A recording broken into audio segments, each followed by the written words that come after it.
Hello friends, welcome to GATE forum. Friends, ये GATE 2021 में आया हुआ क्वेश्चन है। इसमें एक रिलेशनल अलजेब्रा की क्वेरी दी गई है। इस क्वेरी का आपको आंसर बताना है कि करेक्ट आंसर क्या है, ये क्वेरी क्या प्रोड्यूस कर रही है। सो देखिए, इस क्वेश्चन को हम किस तरह से सॉल्व करेंगे। तो पहले इस क्वेश्चन को रीड आउट कर लेते हैं। इस क्वेश्चन में ये रिलेशन दिया गया है एम्प्लॉय एज, और इसके अंदर टू फील्ड्स हैं, टू एट्रीब्यूट्स हैं, एम्प्लॉय नंबर एंड एज। यहाँ एम्प्लॉय नंबर क्या है? इट्स ए की एट्रीब्यूट, राइट।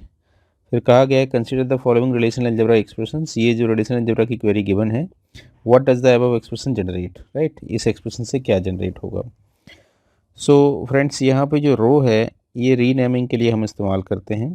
तो एम्प्लॉय जो एज जो टेबल है, इसके जो फील्ड्स हैं एम्प्लॉय नंबर और एज, ये इसका रीनेमिंग एक हो जाएगा। एक और आपका डुप्लीकेट्स आपके टेबल्स बन जाएगी, जिसमें एम्प्लॉय नंबर क्या होगा, वो एम्प्लॉय नंबर 1 हो जाएगा, और एज जो फील्ड है वो एज 1 हो जाएगा, राइट। उसकी एक रेप्लिकेट एक दूसरी टेबल बनेगी, उसमें एम्प्लॉय नंबर को हम क्या एम्प्लॉय नंबर को क्या बोल रहे हैं, employ number 1 and age is age 1, right. And then फिर this is conditional join. Conditional join it क्या रिटर्न करेगा, ये it is some any or at least 1। Okay. So यहाँ पे जो एज है, ये एज ये एज फील्ड किसका था, एम्प्लॉय एज टेबल का। एंड एज 1 क्या है, जो आपने रीनेमिंग करके एक न्यू डुप्लीकेट टेबल्स बनाई, उसका एम्प्लॉय नंबर 1, ये एज 1 उसका फील्ड है। सो ये एज 1 इससे ग्रेटर देन होना चाहिए। तो आप बता सकते हैं कि कंडीशनल ज्वाइन में ये क्या रिटर्न करेगा। सो इसका मतलब है it is more than at least one other, मतलब more than at least one other, ये एज ग्रेटर देन एज 1 हो। Okay. So age is greater than age 1 है, so it means more than at least one other. So ये क्या return करेगा, employ number of all employ whose age is not the minimum. क्योंकि देखिए, age is greater than age 1 and age field किसका है, employ as table का है। Okay. And हम क्या निकाल रहे हैं, एम्प्लॉय नंबर। एम्प्लॉय नंबर किसका फील्ड है, एम्प्लॉय नंबर एम्प्लॉय एज इसका ये फील्ड है, और एज ग्रेटर देन एज 1 है। सो आप देख सकते हैं it is very simple query. ये क्या फाइनली रिटर्न करेगा, employ number of all employ whose age is not the minimum. So answer is D. Okay friends, so इस तरह से इस क्वेश्चन को हम सॉल्व करेंगे। Okay. Hello friends, welcome to GATE forum. Friends, GATE 2021 का question है, ये डीबी में से आया हुआ क्वेश्चन है। इस क्वेश्चन में ये एक्चुअली प्रोबेबिलिटी का कॉन्सेप्ट यूज हो रहा है। सो चलिए देखते हैं इस क्वेश्चन को हम किस तरह से सॉल्व करेंगे। ये क्वेश्चन कह रहा है a relation A B in relation database has 1200 tuples. The attribute A has integer value ranging from 6 to 20। A की रेंजिंग 6 to 20 है। B has integer value ranging from 1 to 220, right. Assume that the attribute A and B are independently distributed. The estimated number of tuples in the output, इसमें कितने estimated number of tuples होंगे।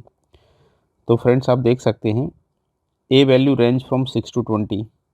A की range क्या है, 6 to 20 है। तो कितनी distinct value होंगी ये कितनी डिस्टिंक्ट वैल्यू होंगी 6 to 20? आप देखेंगे 15 distinct value.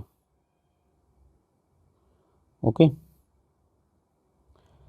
Fine. And B value range from 1 to 20। B की रेंज 1 to 20 है, तो ये कितनी डिस्टिंक्ट वैल्यू होंगी B के लिए, it's 20 distinct value. Okay. Now probability of first condition, probability of this first condition ये क्या होगी, and probability of this second condition क्या होगी। सो ये फर्स्ट कंडीशन लिखा है, second condition. So now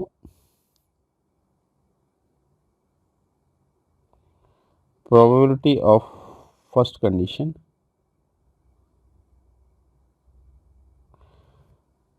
satisfied,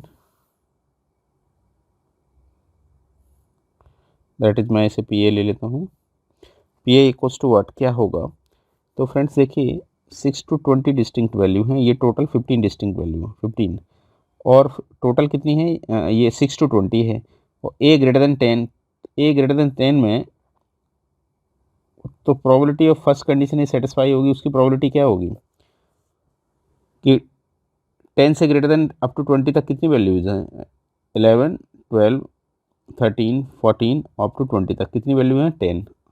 so 10 by total out of कितनी values, 15। So probability of first, इसकी प्रोबेबिलिटी क्या है 10/15. Now probability of second condition satisfied.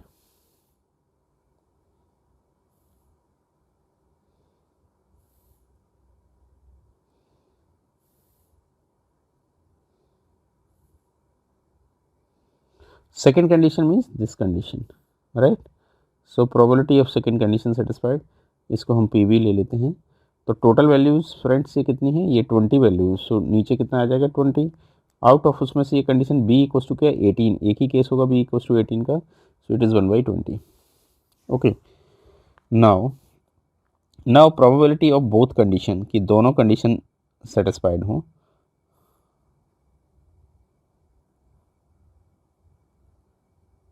Probability of both condition satisfied, PA intersection of B. This implies what? It is 10/15 into PA cross PB 1/20. Why so? Because of independent. Because of ये क्या है, independent है. सो independent के लिए probability of P A intersection B बराबर P A into P B. So 10/15 into 1/2 because of independent. So either first or second condition satisfied, इसका क्या होगा?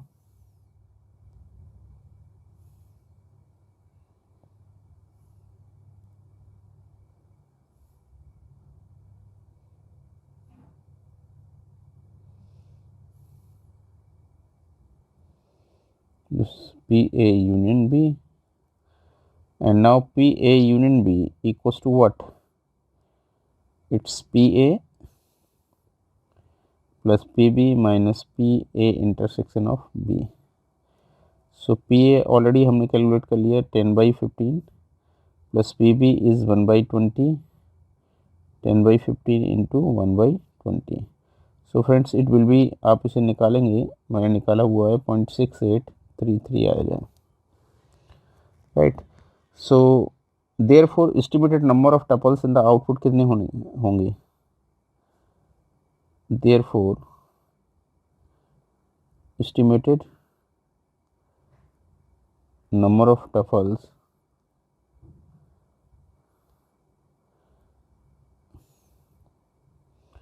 in the outputs equals to 1200 into 0.6833. So it will be 820. ये आ जाएगा 819.96. So it will be 820. Okay. 819.96 आएगा 819.96. So it will be 820. So answer is 820. It will be 820. 820 the answer. Okay friends. सो इस तरह से हम इस क्वेश्चन को सॉल्व करेंगे. Okay. Hello friends, welcome to GATE forum. Friends GATE 2021 का क्वेश्चन है, थियोरेटिकल क्वेश्चन है. It is very simple question and database के अंदर रिकवरी वाले पार्ट से ये क्वेश्चन आ रहा है. तो इस क्वेश्चन में पूछा क्या गया है, suppose a database system crashes again while recovering from the previous crash. Assume check pointing is not done by the database either during the transaction or during recovery. Which of the following statement is are correct. तो friend database recovery के अंदर हम recovery करने के लिए हम क्या बनाते हैं, अलग से एक लॉग रिकॉर्ड मेंटेन करते हैं और उस लॉग रिकॉर्ड के बारे में सारे ट्रांजेक्शन्स की सारी हिस्ट्री हम रखते हैं, राइट. और उसमें हम चेक पॉइंट भी बीच बीच में लगाते जाते हैं. चेक पॉइंट ये बताता है कि बीच बीच में सपोज आपके पास बहुत सारी लाइन ऑफ कोड्स हैं, लगभग 1 लाख 10 लाख आपने लॉग रिकॉर्ड्स मेंटेन किया, उस बीच बीच में हम चेक पॉइंट भी इंसर्ट कर देते हैं. ओके. एंड चेक पॉइंट इस तरह से जब रिकवरी के लिए लॉग मेंटेन किया जाता है. अब सपोज यहाँ पे कोई फेलियर आता है तो चेक पॉइंट का बेनिफिट क्या होता है कि आपको पूरा ऊपर तक ट्रैवल नहीं करना पड़ता. यहाँ फ्रॉम रिवर्स डायरेक्शन में चलेंगे, पहला जो चेक पॉइंट होगा उसी चेक पॉइंट तक आप क्या करेंगे, जो कमिटेड ट्रांजेक्शन है उनके लिए हम रीडू ऑपरेशन चला देंगे, जो अनकमिटेड ट्रांजेक्शन्स हैं उसके लिए हम अंडू ऑपरेशन चला देंगे. फर्स्ट चेक पॉइंट तक आपको ऊपर जाने की ज़रूरत नहीं है, राइट. लेकिन अगर आप चेक पॉइंट नहीं लगाते हैं और ये चेक पॉइंट आपने नहीं लगाया, सारे ट्रांजेक्शन आपने पूरा लॉग हिस्ट्री ये पूरा मेंटेन कर लिया और सपोज यहाँ क्रैश होता है तो ये पूरा अप टू कंप्लीट ऊपर तक पूरा सारे इंस्ट्रक्शन को चेक करेगा और उसमें देखेगा क्या ये कमिटेड ट्रांजेक्शन है। If it is committed then redo operation, if it is uncommitted then undo operations को परफॉर्म करेगा। तो चेक पॉइंट का बेनिफिट यही है कि जहाँ तक आपने चेक पॉइंट लगा दिया उसके ऊपर अब आपको नहीं जाना होता है, राइट। पूरा कंप्लीट रोल बैक नहीं करना है। यहाँ पे आप कंप्लीट पूरा ऊपर तक बॉटम तक जाएंगे और देखेंगे सारे ऑपरेशंस को, कमिटेड को रीडू और अनकमिटेड को अनडू ऑपरेशंस में परफॉर्म कर देंगे, राइट। सो ये क्या कह रहा है, suppose database system crash again while recovering from the previous crash, right. Assume checkpointing is not done by the database either during the transaction or during recovery. Which of the following statement is correct? Okay so friends, आपने check point इसमें नहीं लगाया है और आप recovery कर रहे थे, अगेन क्रैश हो गया है, तो आपको फिर से यही लिस्ट को पूरा आप देखेंगे, कमिटेड ट्रांजेक्शन को आप रिडू कर देंगे, अनकमिटेड को आप अनडू कर देंगे। So answer it will be the system cannot recovery further or transaction already done. So the same undo and redo list will be used while recovering again. Yes, correct friend, answer क्या होगा इसका C. The same undo and redo list will be used while recovering again, right. यही list आप use करेंगे और committed को redo और uncommitted को अनडू ऑपरेशन चला देंगे। ओके फ्रेंड्स, सो फ्रेंड्स इस तरह से इन क्वेश्चन को हम सॉल्व करते हैं। So thank you so much. Hello friends, welcome to GATE forum. Friends, ये लॉसलेस और लॉसी का क्वेश्चन है, डिकम्पोजिशन का क्वेश्चन है बेसिकली, और गेट 2021 में आया हुआ क्वेश्चन है। इट्स वेरी सिंपल क्वेश्चन, बस लेंदी है कि आप इसको किस तरह से आप सॉल्व करेंगे। तो चलिए देखते हैं कि कैसे ये सॉल्व होगा। तो क्वेश्चन में कहा गया है कंसिडर द रिलेशन आर, जिसके अंदर ये एट्रीब्यूट्स दिए गए हैं। Which of the following functional dependencies, ये जो सेट है ये एफ का सेट है, फंक्शनल डिपेंडेंसीज का सेट है, राइट। फिर कहा गया है consider the decomposition of R into a constituent relation according to the following two decomposition schemes. ये एक D1 डिकम्पोजिशन है, D2 decomposition, right. So what about true, मतलब D1 और D2 के बारे में आपको बताना है कि क्या इसमें से ट्रू है। सो फ्रेंड्स, ये R1 को डिवाइड किया गया है, मैं इसको R1 ले लेता हूँ, दिस R को R1, this is R2, R3 and R4। Similarly this is R1, इसमें R2, R3 एंड R4। तो पहले हम D1 डिकम्पोजिशन के बारे में देखते हैं, फिर D2 के बारे में चेक कर लेंगे, राइट। सो D1 डिकम्पोजिशन, D1 डिकम्पोजिशन के अंदर R1 के अंदर जो एट्रीब्यूट्स हैं like P Q S T and R2 के अंदर P T and X and R3 Q Y and R4 Y Z and W। अब देखिए हम इसको किस तरह से करते हैं। अगर ये सिंपली टू रिलेशन में डिवाइड होता तो आप सिंपली चेक कर लेते R1 intersection R2, this implies R1 minus R2 और R2 minus R1 is belongs to F plus, right. But यहाँ मल्टीपल रिलेशंस में डिवाइड हुआ है, तो हम किसको किस तरह से करते हैं, हम एट्रीब्यूट, ये जो रिलेशंस हैं इनको मर्ज करते हैं। मर्ज किस बिहाफ पे करेंगे कि कुछ एट्रीब्यूट कॉमन होना चाहिए और common attribute is a super key of either R1 और R2 रिलेशन, राइट। आप कैसे मर्ज करेंगे कि आप इन दोनों को मर्ज करेंगे, तो मर्जिंग की कंडीशन ये है कि कुछ एट्रीब्यूट इसमें से सेट ऑफ एट्रीब्यूट है, सिंगल एट्रीब्यूट कुछ कॉमन होना चाहिए और जो कॉमन पार्ट है वो सुपर की होना चाहिए आइदर R1 या R2 रिलेशन की, जिनको भी आपने मर्ज किया है, राइट। सो देखिए R1 और R2 को क्या मर्ज किया जा सकता है, कुछ कॉमन आ रहा है इन दोनों में। यस, इन दोनों के अंदर क्या कॉमन है, PT is A common part. So PT अगर कॉमन है तो क्या PT सुपर की बन सकता है। PT का क्लोजर अगर हम निकालेंगे, सो PT के क्लोजर से आपको क्या मिलेगा, एंड P से YX आ गया, PT के क्लोजर से आपको डेफिनेटली आपको X मिल जाएगा, राइट, PTX और भी मिलेगा, बट वो एट्रीब्यूट इसके अंदर नहीं है R1 R2 में, तो उसको हम छोड़ देंगे, उसको नहीं लिखेंगे। So definitely PT is a super key of R2 relation, so definitely you can merge, perfectly you can merge R1 R2। So R1 R2 को जब आपने मर्ज किया तो R12 रिलेशन और एट्रीब्यूट क्या हो जाएगा, दोनों के एट्रीब्यूट का यूनियन। सो दोनों के एट्रीब्यूट का यूनियन क्या रिजल्ट आया, PQ ST X, fine. Now क्या R3 R4 को मर्ज किया जा सकता है, यस, R3 R4 भी परफेक्टली मर्ज किए जा सकते हैं। एंड इसके अंदर कॉमन क्या है, इसके अंदर कॉमन बाय है और Y is a super key of R4 relation, because Y का क्लोजर जब आप निकालेंगे बाय यूजिंग दिस, तो बाय से आपको ये पूरा मिल जाएगा Y Z and W। So Y is a super key of R4 relation and common है, तो इन दोनों को भी आपने मर्ज कर दिया R3 4 रिलेशन में, एंड एट्रीब्यूट क्या हो जाएगा, दोनों के एट्रीब्यूट का union. All right, now friends, क्या इन दोनों को मर्ज किया जा सकता है? क्या दोनों में कॉमन है कुछ? अगर कॉमन होगा तो मर्ज किया जा सकता है। यस, इन दोनों के अंदर कुछ कॉमन है। यस, दोनों के अंदर Q कॉमन है। सो Q का क्लोजर जरा देखिए क्या रिजल्ट आएगा। Q से आपको रिजल्ट मिला बाई, Q से Q तो मिलेगा ही मिलेगा, बाई भी मिल जाएगा, बाई से ZW।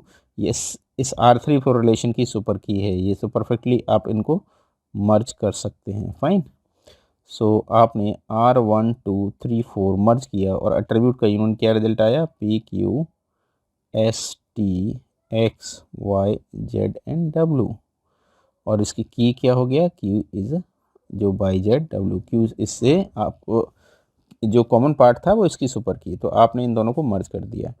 अब फ्रेंड्स हम आउटपुट में देखते हैं कि अगर सारे रिलेशन मर्ज होकर सिंगल रिलेशन में अगर कन्वर्ट हो जाते हैं तो ये क्या है, लॉसलेस डिकम्पोजिशन है। यस, सभी n नंबर ऑफ रिलेशन को मर्ज करके आपने सिंगल रिलेशन में कन्वर्ट कर दिया, so it is lossless joint decomposition. Okay, so D1 is lossless. D1 कैसा है, इट इज लॉसलेस।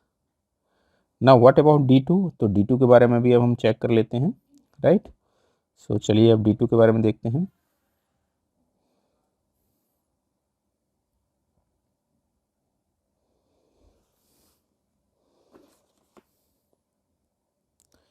D2 में R1 जो रिलेशन है इसके attribute PQS and R2 is T, X and R3 is Q, Y and R4 Y ZW। Fine, so क्या इन दोनों में कुछ कॉमन है? R1 R2 में नो, कोई कॉमन नहीं है।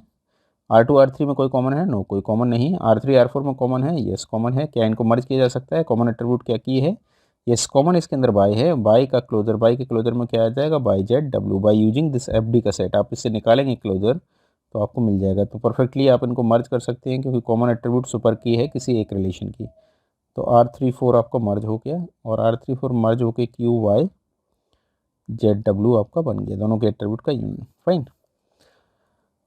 क्या फ्रेंड्स इसमें से R2 के साथ मर्ज कर सकते हैं? क्या R2 R3 4 के R2 R3 4 कोई कॉमन है? नो। तो पहले आप मर्जिंग इसके साथ देख लीजिए, क्या इन दोनों को मर्ज किया जा सकता है? कॉमन एट्रीब्यूट इसमें क्या है?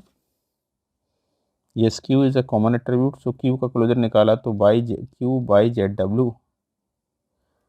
Yes, Q by ZW perfectly R3 4 relation, ये Q कॉमन इसी का सुपर की है, तो इनको भी आप मर्ज कर सकते हैं। R1 3 4 ये मर्ज होके रिजल्ट क्या रिजल्ट आ जाएगा, it's PQ SY Z and W, right. Now अभी आपके पास R2 ये बचा हुआ है, क्या ये इसको मर्ज किया जा सकता है R2 T, X के साथ? क्या इन दोनों में कुछ कॉमन एट्रीब्यूट है? नो, नथिंग कॉमन, कुछ कॉमन नहीं है। जब कॉमन ही नहीं है तो इन दोनों को आप मर्ज नहीं कर सकते, तो आउटपुट में आपको सिंगल रिलेशन नहीं मिल रहा है, मर्ज नहीं हो रहा है कि सिंगल एक ही रिलेशन में मोर देन वन रिलेशन आपको मिल रहे हैं। So no common attribute, so that's why it is a lossy. Because common होता, सुपर की होता तो मर्ज किया जा सकता था, तो आउटपुट में अगर सिंगल रिलेशन मिलता तो ये लॉसलेस हो जाता है, but more than one relation है, that's why it is lossy decomposition. Alright friends, so it is lossy.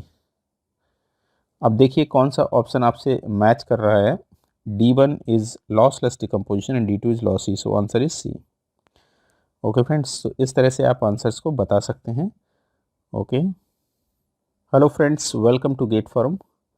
Friends, ये ट्रांजेक्शन से आया हुआ क्वेश्चन है गेट 2021 में, सीरियलाइजिबिलिटी का क्वेश्चन है बेसिकली ये।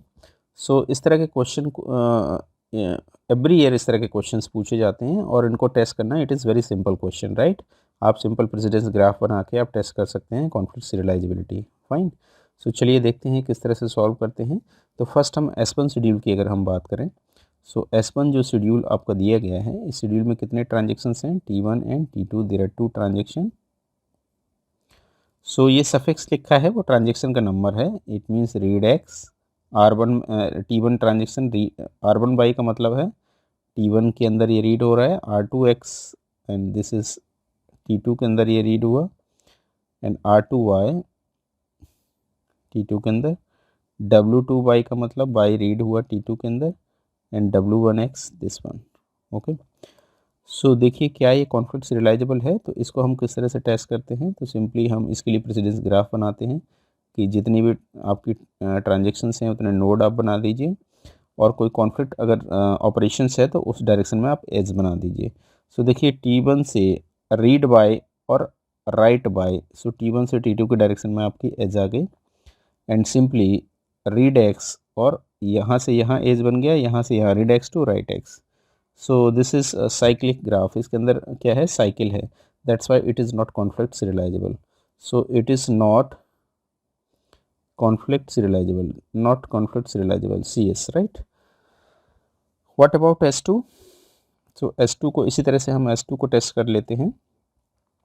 S2 के लिए बना के देखते हैं।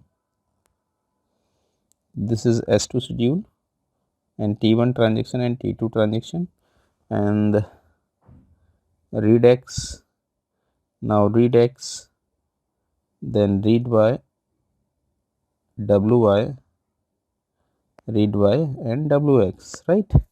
So आप चेक कर सकते हैं T1 से T2 दो आपने ये नोड बना दिए, और T1 से T2 एक्सक्यूज मी, T1 से T2 के डायरेक्शन में कोई एज बनेगा? No, this is read X और ये डिफरेंट डेटा है, सो नो कोई एज नहीं बनेगा T2 से T1 की डायरेक्शन में। T2 से T1 की डायरेक्शन में आप यहाँ से भी बना सकते हैं read write x and right read by भी बन सकता है, बट दो बार लिखने की ज़रूरत नहीं है, T2 से T1 की डायरेक्शन में एज बनेगा। So this is a cyclic graph, कोई साइकिल नहीं है, so it is conflict serializable schedule. This is CSS conflict serializable schedule and this is not CSS, fine. So S2 S1 is not conflict serializable and S2 is conflict serializable, so answer is B. So friends, ये बड़ी simple questions होते हैं, तो इस तरह से आप इनकी टेस्टिंग कर सकते हैं। तो correct answer is B, S1 is not conflict serializable and S2 is conflict serializable. All right, okay, thank you.